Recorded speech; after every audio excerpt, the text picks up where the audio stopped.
James Thomas Markley, James, capital Thomas, capital Markley. So what is your birthday? January 10th, 1933, Where were you born? in Altoona, Pennsylvania. Could you spell it? Altoona. L Altoona, T W double O, two O's, double O N-A, Alton. A, Altoona, Altoona, Virginia. Pennsylvania. Pennsylvania, I'm sorry. Tell me about your parents and sibling when you were growing up. My father was a baker at A&P Bakery. My mother was a housewife. I had two older sisters, Peggy and Sally, and they were about 3 and 4 years older than I was. So you are the only boy. I was the baby boy. Tell me about the school you went through there. I went to elementary school there in Altoona, then to Keith Junior High School, Keith. Keith, and then to Altoona High School, public high school, When did you graduate? in June 1950. So the year and the months that the Korean War broke out. That's correct. Did you know anything about Korea through education before you graduated high school? I would say very little, but being interested in history and geography, I had a large map of Korea in my bedroom and kept track of what was going on as much as I could. I graduated when I was 17, as much as a 17-year-old lad could understand about that. But I was interested right away. But So did you know where Korea located? did I know? Yeah. Yes, I did. Huh. I had- Anything else about Korea that you know? At that time, no. I didn't know much, except that we had gone to war with Korea, and I was interested in the military, and eventually did enlist in the Navy. So what happened after the graduation? Did you volunteer to serve, or what happened to you? Yes, I didn't volunteer right away. I went into the service in May of 1952 into the Navy. I enlisted actually in Pensacola, Florida. It was kind of a family association down there, and I had talked to Navy officers and Navy personnel there at the base, and got more interested in the Navy, and so that led me to just take the train to Pensacola and stay with my relatives for a little while, and then enlist and go to San Diego for basic training. How was it? It was very good, yeah. And another thing, a reason I did that was I had relatives in California, in Los Angeles, but I had never been to the West Coast, and I thought that would be an opportunity for me to get a free ride to San Diego in California. So that was part of my thinking there. But didn't you know that you were going to go to Korea somehow if you volunteered to serve? I mean, enlist? Yeah. Well, I realized that was a possibility, and there were a lot of ships leaving San Diego to go to Korea, but I did not go to Korea. Actually, I later was transferred to New Orleans Naval Station, and then to a ship commissioning the USS Sagacity in Stamford, Connecticut. Mm-hmm. That was my first. That was in '53. Mm-hmm. War was still going on, but my ship didn't go there. Did you learn about what's going on in Korea through the sailors? Yes, there were older sailors and officers who had been there. Actually, they were World War II at that time, left over from the war, so to speak, and and they knew about Korea, some of them, and some of the enlisted fellows had been there too and back by 1952. So, What did they say about the Korean War? well, can't remember exactly anything they particularly said. They were glad to be away from the war, but they didn't say anything Okay. necessarily. So tell me about where did you serve? I mean, was it in the ship or what did you do? What was your MOS? What is your unit? And what did you do?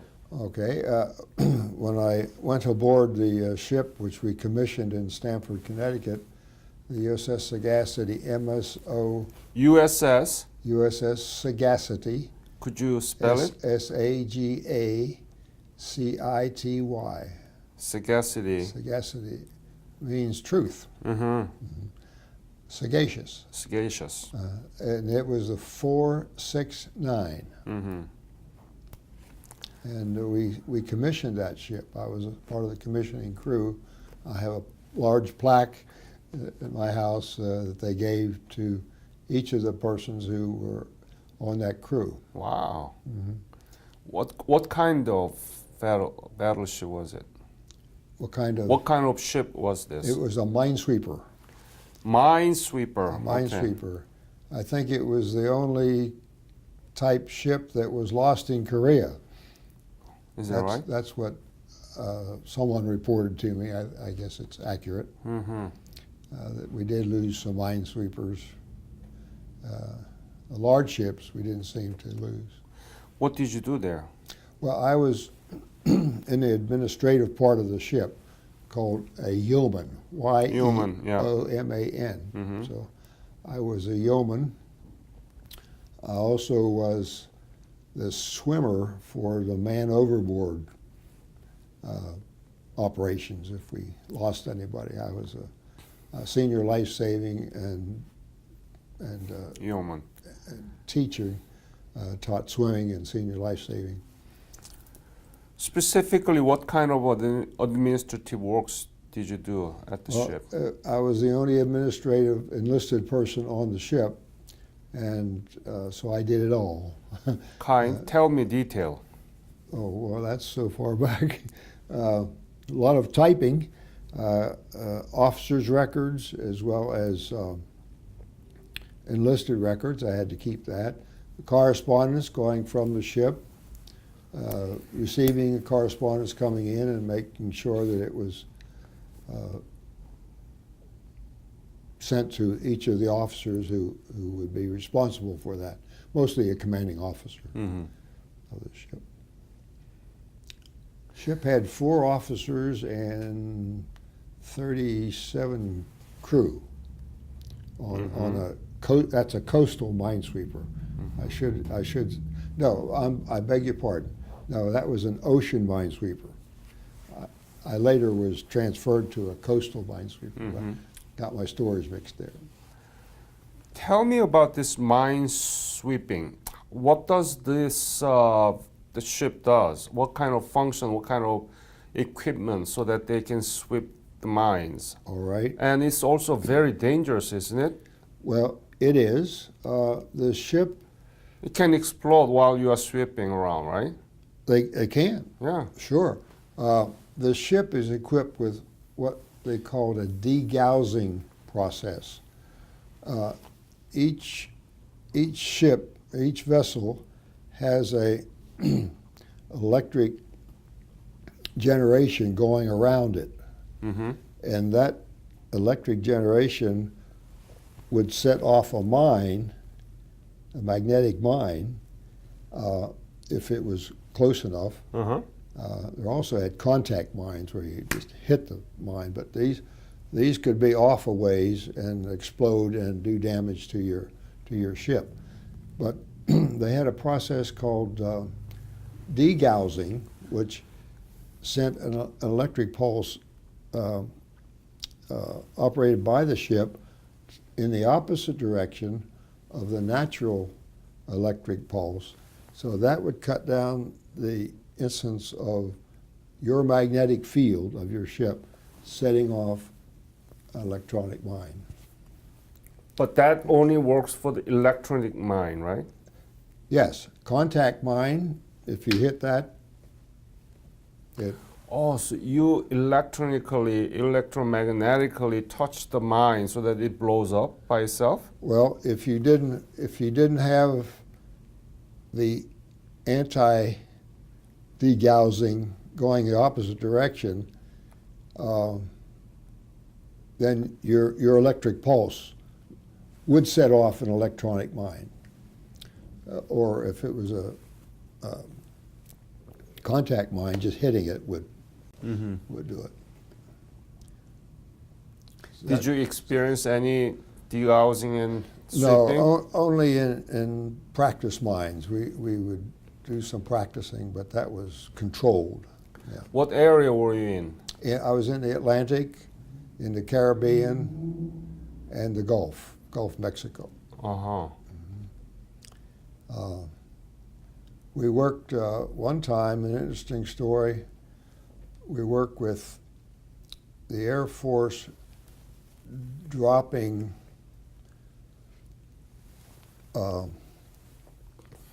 torpedoes. They called them homing torpedoes. Mm-hmm. This was an exercise. A homing torpedo would be looking for a submarine, which was part of the operation. Yep. And airplane would drop the homing torpedo and it would circle around till it would pick up the sounds of the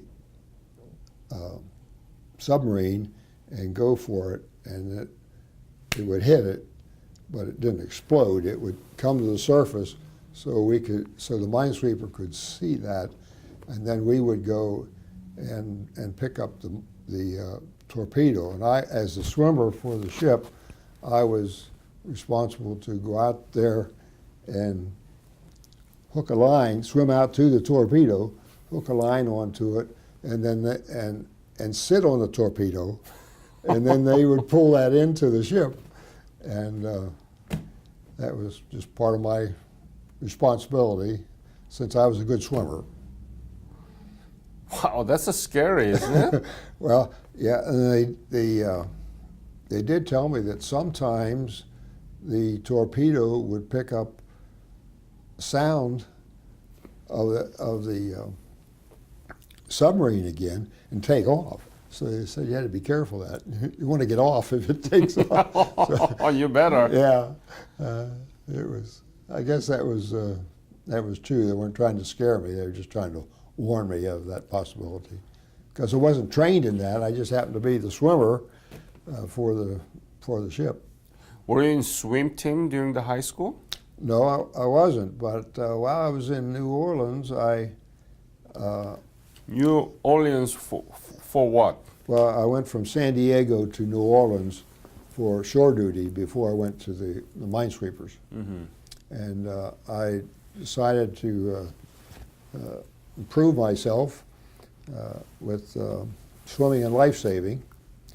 I was a good swimmer, but I went and took the certification for that.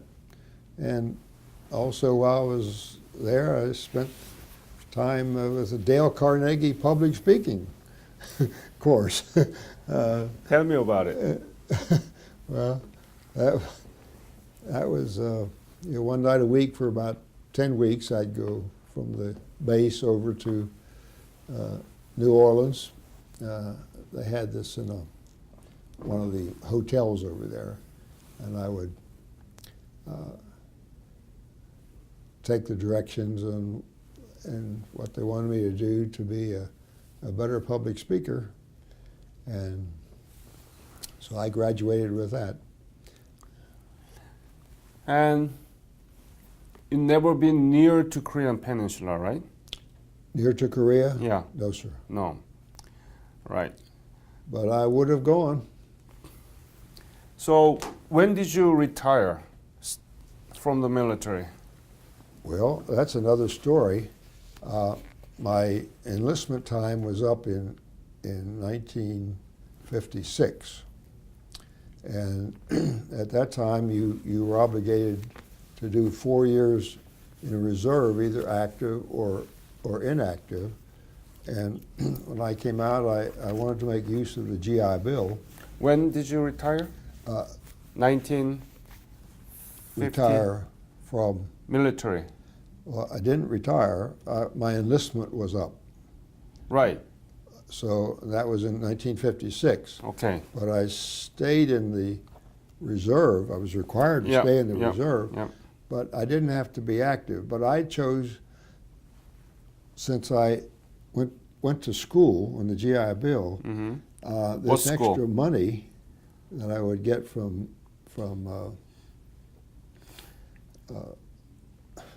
GI Bill. Yeah, money from GI Bill, but extra money I would get from being in the active reserve. Right. So I was an E5,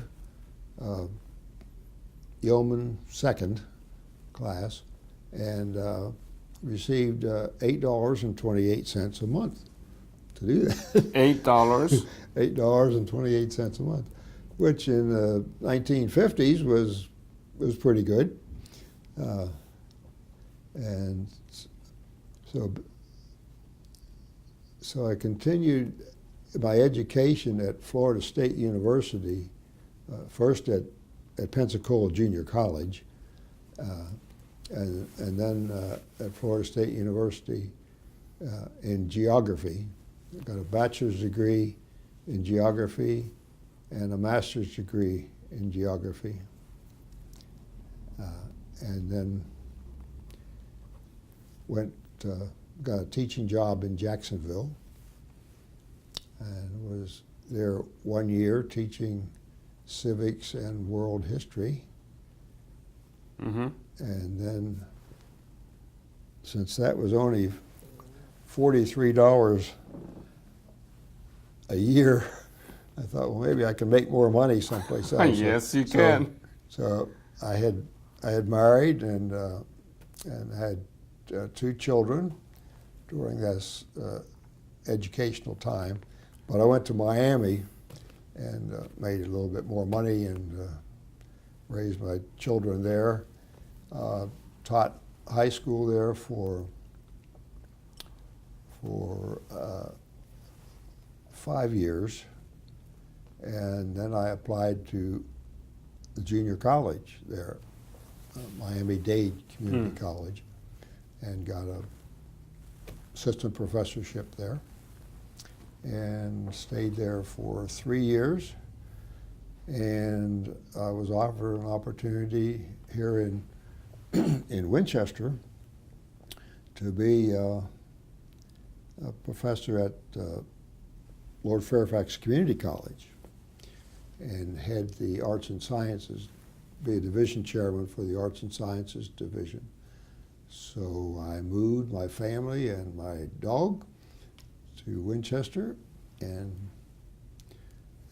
stayed there for, 23 years at the college. Even though you were not in Korea, but you knew how Korea was in 1950, right? Mm-hmm. Now, do you follow up with what Korea has accomplished? Yes. Tell me about it. What do you know about Korea, modern Korea? Well, I know their educational system has come along very well, and I know their rebuilding of their cities has really been impressive. You know, and when you compare it to North Korea, which there's been a map of North and South Korea pictured at night. Perhaps you've seen that, Yep. and how few lights there are at night in North Korea compared to South Korea. Very proud of what they've been able to accomplish there, and I know they had a lot of American help, and they've had military there since we were there in the battles. But I'm very proud of the South Koreans, and they're always very kind to us, and we appreciate that. They really appreciate us and are kind to us. Anytime we meet a South Korean, sometimes there are Bowing. bows, yes, and very appreciative, respectful. So you have your own kind of before and after picture of Korea. What's been accomplished after the Korean War, right? Yes. Yeah. Did you teach about Korean geography or geography for Korea while you were teaching in the college? Well, I I taught some history before that, and On course, Korea? part of world history and the war, the Second World War particularly, where we were involved with the Japanese in Korea. But in the geography, of course, I taught as a regional geography, so I had to teach the Asian as well as the European, the South American, Russian area was also part of the geography. So did you teach about Korea? In a specific sense, I guess not so much, but it had to be part of the Asian region, particularly with Japanese during the war, and of course this was Korea was still coming. While I was teaching, Korea was still recovering from that time, and with a lot of American help, I know.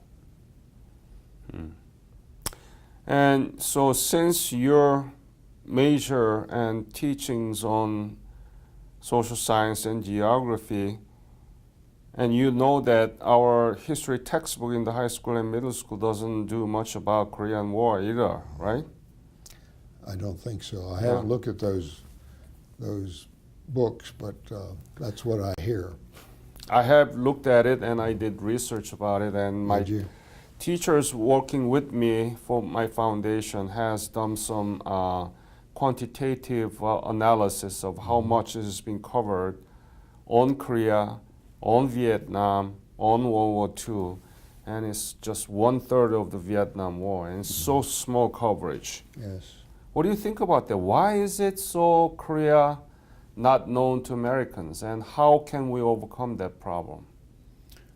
Well, one not very good reason is that we keep adding 10 more years of history and what's going on in the world, and Korea is just not focused on that much. Why not?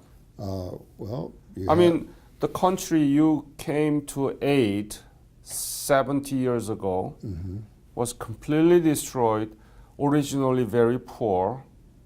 Now it's the 11th largest economy in the world and the most substantive democracy in Asia. Why you don't want to teach about this? It's a beautiful thing came out of it. Why you don't want to teach about it? Well, how can you explain that there is a lack of coverage on the Korean War and modern Korea in our history textbook? How? Well, I've been out of teaching for a long time now, since I had a heart operation when I was 60, and so I've been out teaching. But I'm sure that in the 60s and 70s and 80s, being in geography, you have to cover that. I wasn't always teaching history. Teaching social science was a big part of my load of teaching, and that was more on the United States and covering the society of the states rather than the European or Asian, or so I kind of got away from that into social science. In geography, I would pay attention to. Mm-hmm. And as I explained before we started this interview, my foundation just finished a 100 teachers conference in DC from April 6th to 9th. And the reason that we are doing this teachers conference is to educate our own educators so that they learn more about Korean War, Sure. which is an example, good example. No other country came out of like Korea did after U.S. poured the economic aid or provided military aid. And so we want to educate them. We should. We should. They're a special picture of recovery from not only the Japanese, but then the North Koreans and the Chinese in the Korean War. So they've had a difficult time in history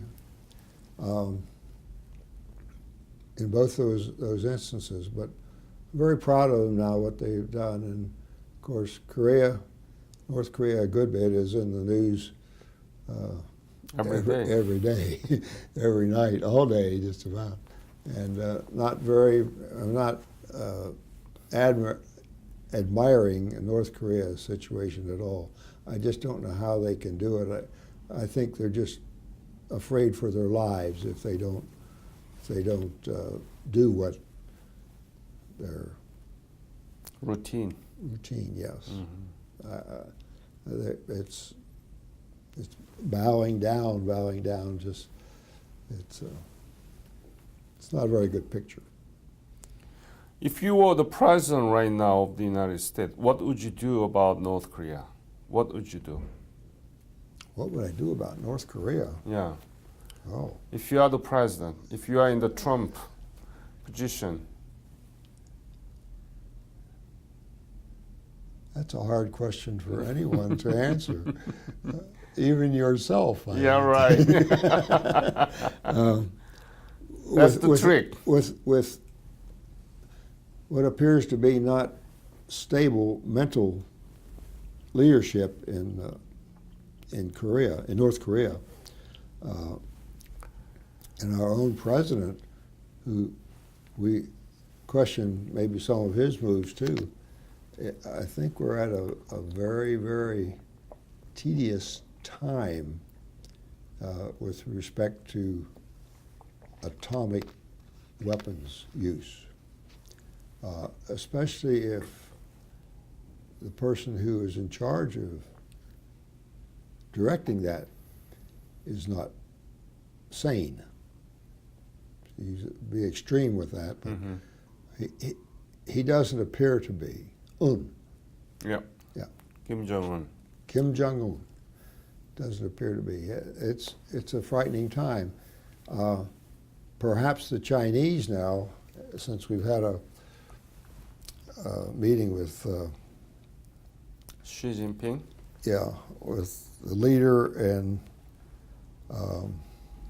our Secretary of State, perhaps we'll make some, with our president, perhaps we'll make some moves there that will maybe prevent him from using any kind of atomic weapons.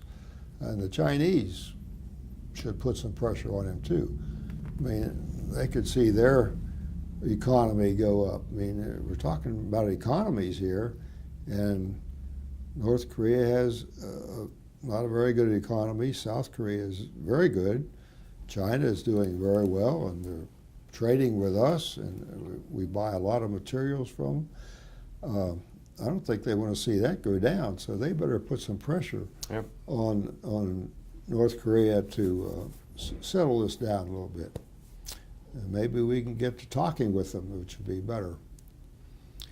It'd be good if the North and South Koreans could talk. They're all Koreans. Yep. Why can't they Exactly. talk together? Yeah. Yeah. If we're all fairly sane people and want the best for our country and so forth, why can't they get together? Mm-hmm. Yeah. Hope they can. Really so, yeah. So tell me about what is the legacy of the Korean War in your mind? Well, if you go back even further and remember the Japanese with the Koreans, Mm-hmm. not very good. 35 years. Yes, and that getting rid of the Japanese and the war ending was a good beginning for recovery of South Korea, of Korea, but didn't. Am I moving away from you? Yeah, it's I'm okay. sorry. The North Koreans just didn't take to that. I guess it's because the Chinese were influencing them so much. But I'm really proud of South Korea to be able to recover like they have, and I think the world sees. There's so much news on Korea now that I think they see for South Korea as having developed a very good country, a good leadership. I know your president, the past lady, has not performed very well, but you know, that happens. Yeah. And you'll come back, Mm-hmm. and you'll be okay. Mm-hmm. I'm optimistic about South Korea.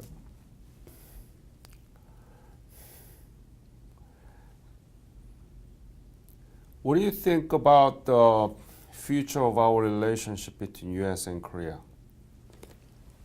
U.S. and South Korea? Yeah.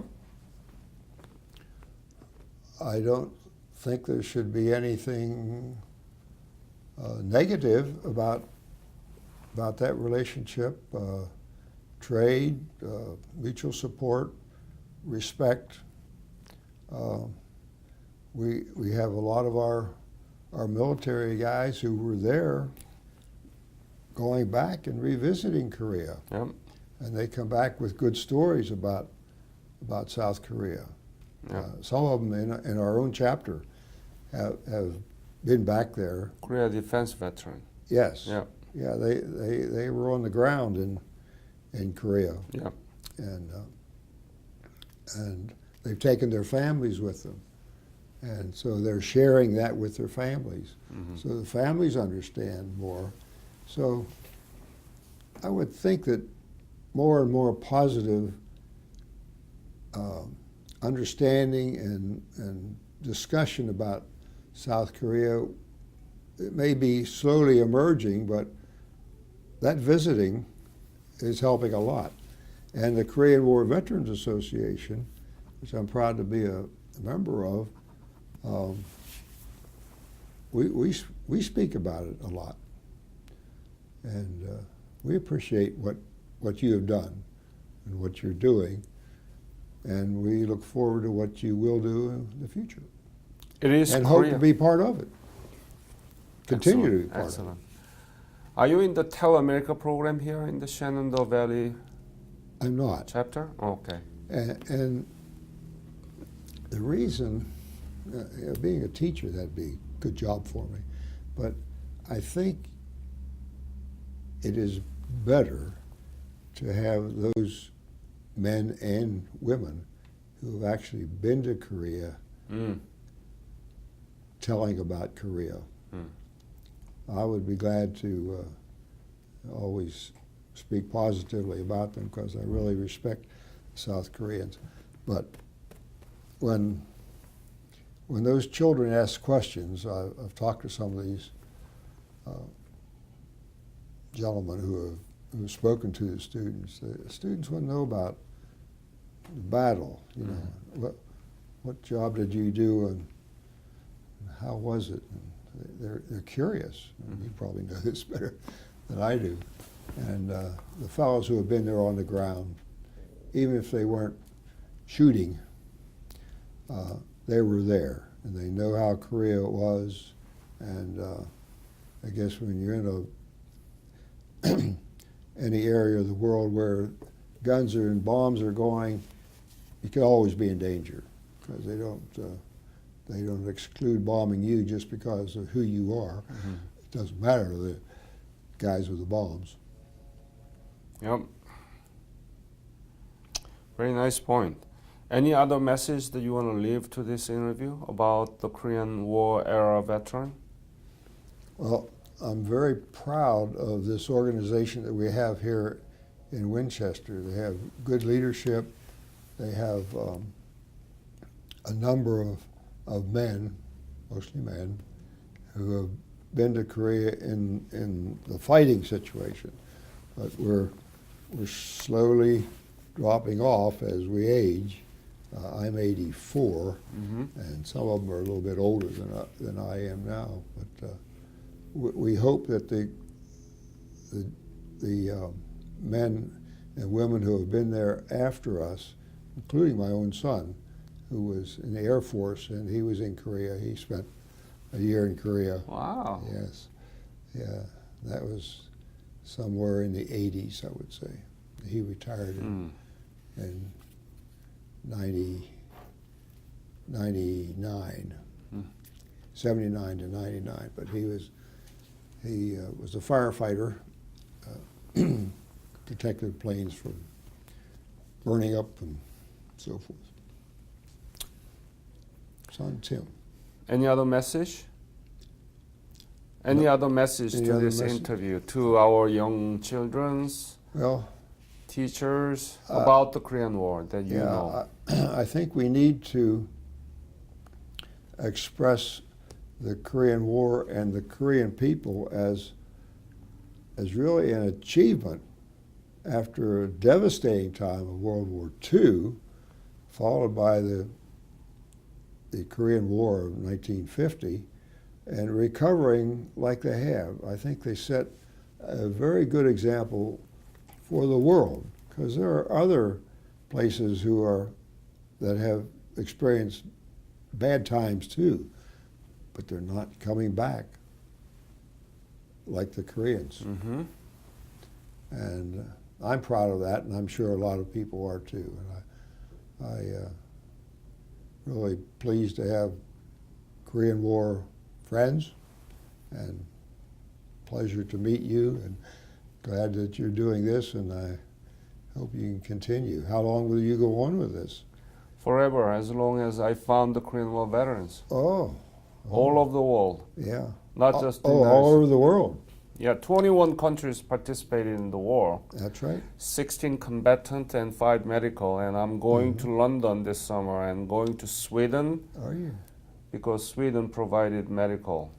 Yes. Yeah. Many of them provided medical assistance to the Korean War, Yeah. but a lot of them were in the battles too. And it's good that you give them some of your time Yep. to interview them.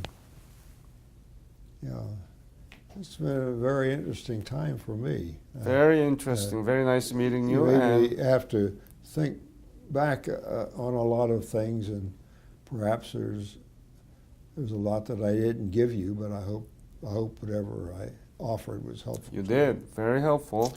I might say I later became an officer after I got my degrees. I got I didn't say this, did I? No. I got a commission in the Navy as a Lieutenant JG in intelligence. And that became very interesting to me. I later volunteered for service in Spain at a fleet ocean surveillance information facility. And that was 5 weeks, and then during the during Vietnam War, I volunteered to go in and debrief the prisoners who had been there. The one I worked with had been there 5 years, kind of like John McCain. Like John McCain. And I went, called active duty to the Bethesda Naval Hospital and performed duties there. Then I was also the commanding officer of the intelligence unit in Charlottesville, and retired as lieutenant commander then. So Tank commander? Lieutenant commander. Oh, lieutenant. Lieutenant commander, yeah. So I went from seaman recruit to lieutenant commander.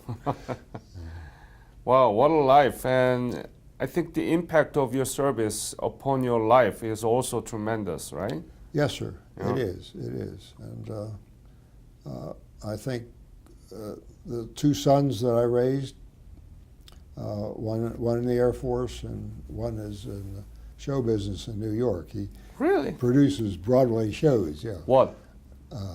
Stomp is one of them. Stump? Stomp. White Christmas. White Christmas? Yeah, some really good ones. Wow. Yeah, so He must be really well known there. He's the producer. he's a producer. He gets the money to produce the shows, and what was it? My memory doesn't bring them all back, but several that he's done. Yeah, those sons are in their 50s, or late 50s now, but they're doing very well. Very proud of them. Very nice. My great pleasure and honor to meet you, and thank you for sharing your experience. Well, I'm glad to do that. I hope I was able to be clear enough and remember enough to help out Oh your yes, cause. Yeah. you've been. Yeah. Thank you, sir. Thank you.